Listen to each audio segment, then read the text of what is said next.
വീണ്ടും big boss വീടിനകത്ത് കരച്ചിൽ ഡ്രാമയാണ് അവിടെ അരങ്ങേറുന്നത്. ഇത്തവണ അത് നോറയാണെന്ന് മാത്രം. നോറ ഏറ്റവും കൂടുതൽ നമ്മൾ ഈ ബിഗ് ബോസ് വീട്ടിനകത്ത് കേട്ടിട്ടുള്ള നോറയുടെ വായിൽ നിന്നുള്ള വാക്ക് എന്താണെന്ന് പറഞ്ഞാൽ പേഴ്സണൽ ഗ്രഡ്ജ്, പേഴ്സണൽ സ്പേസ്. ഇത് രണ്ടും വിട്ട് നോറയ്ക്ക് ഒരു കളിയുമില്ല.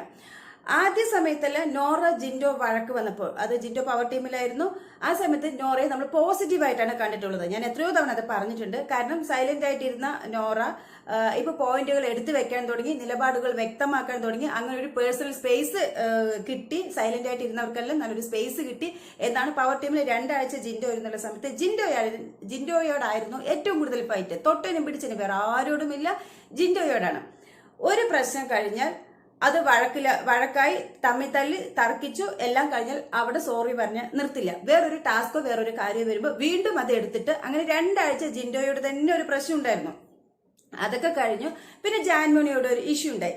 ജാൻമോണിയുടെ ഇഷ്യൂ ഉണ്ടായത് എത്ര തവണ അത് സംസാരിച്ചു. അവസാനം ലാലേട്ടന്റെ എപ്പിസോഡിലും അതൊന്ന് സംസാരിച്ച് അതും കഴിഞ്ഞ് അടിക്കാൻ പോയി. ആ ഒരു പ്രശ്നങ്ങളൊക്കെ അങ്ങോട്ടും ഇങ്ങോട്ടും എല്ലാം കഴിഞ്ഞ് അത് ഏകദേശം പറഞ്ഞ് എല്ലാവരും കൂടി ഇനി അത് എടുത്തിടണ്ട, എന്ത് പറഞ്ഞാലും ഒരു ടാസ്കോ കാര്യങ്ങളോ വന്നാലും അവിടെ നോറ അത് എടുത്തിടണം, അങ്ങനെ എല്ലാവരും കൂടെ പറഞ്ഞു അത് നിർത്തിച്ചതാണ്.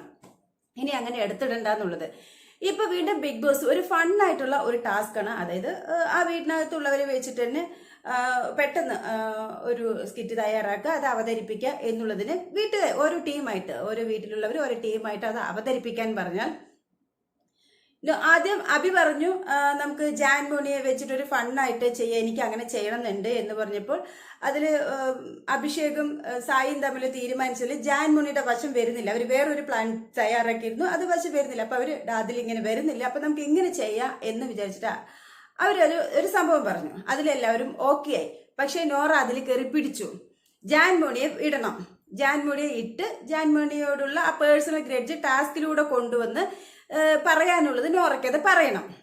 കഴിഞ്ഞ ദിവസം തന്നെ പവർ ടീമിൽ കയറാനുള്ള അധികാരം, പവർ ടീമിൽ കയറണമെങ്കിൽ നിങ്ങളുടെ കഴിവ് എങ്ങനെയാണെന്നുള്ളത് പവർ ടീം മെമ്പേഴ്സിന് കൺവിൻസ് ചെയ്യണമെന്ന് പറഞ്ഞ ടാസ്കിൽ പോലും നോറ ചെയ്തത് എന്താണ്?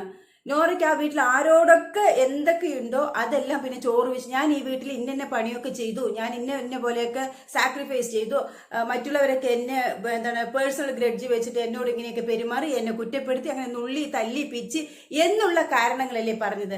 അല്ലാതെ നോറയ്ക്ക് നോറയുടെ കഴിവ് പറഞ്ഞിട്ട് അവരെ കൺവിൻസ് ചെയ്തിട്ട് അതിന് ആ ബിഗ് ബോസ് വീട്ടിനകത്ത് ആ പവർ വീട്ടിനകത്ത് കയറാനുള്ള യോഗ്യത എങ്ങനെ ഉണ്ടാക്കണം എന്നുള്ളതല്ല അവിടെ നോറ കാണിച്ചത്. അവിടെയും തീർത്തത് പേഴ്സണൽ ഗ്രഡ്ജാണ്.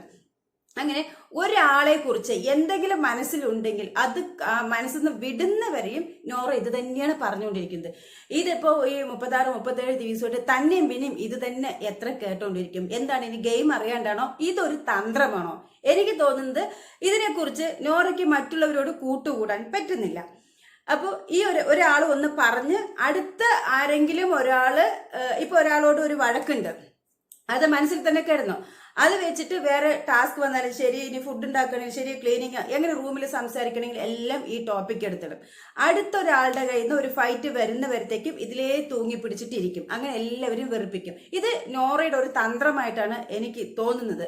കാരണം ഇത് തന്നെ പറയുക, എന്നിട്ട് അവർ തിരിച്ചു എന്തെങ്കിലും പറയുമ്പോൾ ഒറ്റയ്ക്ക് പോയിരുന്ന് കരയുക, ഞാൻ ഈ വീട്ടിൽ ഒറ്റയ്ക്കാണ്, അങ്ങനെ ക്യാമറ നോക്കി പറയുക, കരയുക. പിന്നെ ആരെങ്കിലും സംസാരിക്കാൻ വന്നു കഴിഞ്ഞാൽ പേഴ്സണൽ സ്പേസ് എന്താണ് പേഴ്സണൽ സ്പേസ്?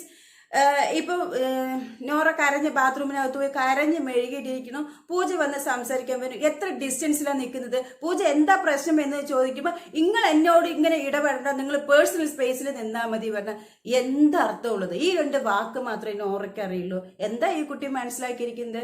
അപ്പോൾ നമ്മളീ കാണുന്ന പ്രേക്ഷകർ പൊട്ടന്മാരൊന്നും അല്ല. പേഴ്സണലായിട്ടുള്ള കാര്യങ്ങൾ പേഴ്സണലായിട്ട് പറഞ്ഞു തീർക്കുക. അത് ടാസ്കിലും മറ്റു കാര്യങ്ങളും ഈ ഹൗസ് ഹോൾഡിംഗ് വർക്കിലും കൊണ്ടുവരാതെ നോക്കേണ്ടതും കൂടെ നോറയുടെ ഉത്തരവാദിത്തമല്ലേ. അപ്പൊ നോറ ഇവിടെ ചെയ്യുന്നത് എന്താന്ന് പറഞ്ഞാൽ, ഈ ഒരു ടാസ്കിന്റെ പുറത്ത് ഇപ്പൊ എല്ലാം അലങ്കോലമായി, മറ്റുള്ളവരെയും അവരെന്തൊക്കെയാണോ കരുതി വെച്ചിരുന്ന് അവിടെ പോലും ഇവിടെ ഒരു വഴക്കിട്ട് ഒറ്റയ്ക്ക് ആ ബാത്റൂമിന്റെ കോർണറിൽ പോയിരുന്ന് കരഞ്ഞ് ക്യാമറ തന്നെ തനിയിരുന്ന് കരയുന്ന ഒരു ഫീല് ഇപ്പൊ ലൈവില് വിട്ടുകൊണ്ടിരിക്കുകയാണ്. തേങ്ങി കണ്ണീര് പോയി മൂക്ക് വലിച്ച് ഇങ്ങനെ കരഞ്ഞുകൊണ്ടിരിക്കണം. ഇതിലെന്താ ഉള്ളത്? ഒരു ടാസ്ക്, ബിഗ് ബോസ് പറയുന്നുണ്ട്, ഒരു ടാസ്ക് അവനവന്റെ കഴിവ് വെളിപ്പെടുത്താൻ കിട്ടിയ ഒരു സന്ദർഭമാണ്, അത് നന്നായിട്ട് കളിക്കുക. അപ്പൊ കഴിഞ്ഞ ദിവസം പവർ വീട്ടിലേക്ക് കയറാനും ബിഗ് ബോസ് പറഞ്ഞത് എന്താണെന്ന് പറഞ്ഞാൽ അവരവർക്ക് മുന്നിലേക്ക് വരാനുള്ള ഒരു സ്റ്റെപ്പാണ് ഇത്. അത് വേണ്ട വിധം ഉപയോഗിക്കാനാണ് പറഞ്ഞത്. അവിടെ പോലും ആ ഒരു പവർ വീട്ടിൽ എങ്ങനെയെങ്കിലും കയറണം എന്നുള്ളതല്ല കാണിച്ചത്. തിരിച്ച് എന്തൊക്കെ പറയാൻ പറ്റും, ഒരു സ്പേസ് കിട്ടിക്കഴിഞ്ഞാൽ അത്രയും മറ്റുള്ളവരെ പറ്റി കുറ്റം പറയാനായിട്ടാണ് തോന്നുന്നത്. എന്താണ് നോറയുടെ ഗെയിം എന്ന് നമ്മൾക്ക് മനസ്സിലാവുന്നേ ഇല്ല. ഇപ്പോഴും അതുപോലെ തനിച്ചിരുന്ന് കഴിയണോ, ഞാൻ ഒറ്റപ്പെട്ടിട്ടാണ്, ഒറ്റയ്ക്കാണ്, ഞാൻ അങ്ങനെയാണ്, ഇതുപോലെ ഒരു കരച്ചൽ നാടകത്തിലൂടെ മറ്റുള്ളവരുടെ നിന്ന് വ്യത്യസ്തമായിട്ട് ഒരു കരച്ചൽ ഡ്രാമ ഉണ്ടാക്കി ഞാൻ തനിച്ചാണ് എന്ന് വരുത്തി തീർത്ത് ഇപ്പോൾ വോട്ട് വാങ്ങാനായിരിക്കാം ഈ നോമിനേഷനിലുണ്ടല്ലോ. എനിക്ക് അങ്ങനെ തോന്നുന്നു. ഇതൊരു വൃത്തികെട്ട ഗെയിമായിട്ടാണ് എനിക്ക് തോന്നുന്നത്. കുറേയൊക്കെ ഒറ്റപ്പെട്ടതും ഈ കരച്ചിൽ സങ്കടം വരുമ്പോൾ കരയുന്നതൊക്കെ നമുക്ക് സഹിക്കാൻ പറ്റും. പക്ഷെ ഇതൊരു ഡ്രാമയാക്കി കൊണ്ടുവന്ന് ഈ ചാൻസ് കിട്ടുമ്പോഴെല്ലാം ഇങ്ങനെ കളിച്ചു കഴിഞ്ഞാൽ നമുക്കത് വെറുക്കുന്ന രീതിയിൽ തോന്നും. നന്നായിട്ട് കളിച്ചാൽ നന്നായിട്ട് കൊള്ളാം, നല്ലപോലെ നിലപാടൊക്കെ എടുത്തു വെച്ച് വന്നതാണ്. വീണ്ടും വീണ്ടും ഒരേ വിഷയം തന്നെ 10 തവണ പറഞ്ഞാൽ കേൾക്കുന്നവർക്കും വെറുപ്പുണ്ടാകും. സോ ഇതാണ് ആ വീട്ടിലുള്ളവർക്കും സംഭവിച്ചിട്ടുള്ളത്. അപ്പൊ അതിനെക്കുറിച്ചിട്ടുള്ള നിങ്ങളുടെ അഭിപ്രായം താഴെ കമന്റ് ഇക്കോളൂ. അടുത്ത വീഡിയോ ആയിട്ട് നമുക്ക് വീണ്ടും കാണാം.